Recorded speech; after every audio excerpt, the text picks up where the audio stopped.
se recueillir, rendre hommage, faire mémoire. Tel est le sens de la journée nationale du 19 mars. Telles sont les raisons pour lesquelles les Français se rassemblent aujourd'hui. Nous nous souvenons de la guerre d'Algérie et des combats en Tunisie et au Maroc, de la souffrance, des drames qui ont endeuillé de part et d'autre la Méditerranée. Nous nous recueillons en mémoire des victimes militaires. Ils étaient appelés et rappelés du contingent militaire de carrière, force de l'ordre, de métropole ou d'Afrique du Nord. Ils étaient aussi membres des forces supplétives et assimilés. 25 000 sont morts pour la France, 70 000 ont été blessés. Tous ont fait leur devoir avec courage et dévouement. Nous nous recueillons également en mémoire des victimes civiles, hommes, femmes et familles de toute origine et de toute confession. Le 19 mars 1962, c'est la fin tant attendue des combats. C'est la promesse d'un retour dans leur foyer pour des milliers de soldats français. Près de 2 millions d'appelés et de rappelés ont servi en Afrique du Nord pendant 18, 28 ou 30 mois.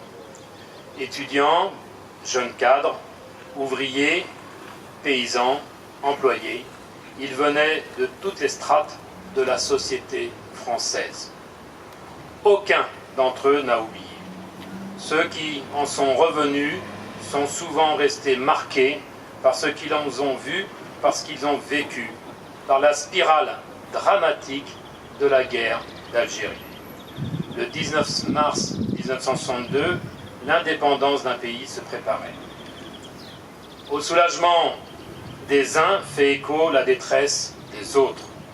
La violence se transforme, mais frappe encore. Des drames se nouent, des représailles éclatent. La déchirure se concrétise pour des familles entières. Elles quittent leur terre natale, une terre aimée, pour refaire leur vie dans un pays que, pour la plupart, elles ne connaissaient pas. Ces événements ont profondément bouleversé notre pays et notre société. Nous en sommes les héritiers aujourd'hui. Certes, la mémoire de la guerre d'Algérie est plurielle et complexe.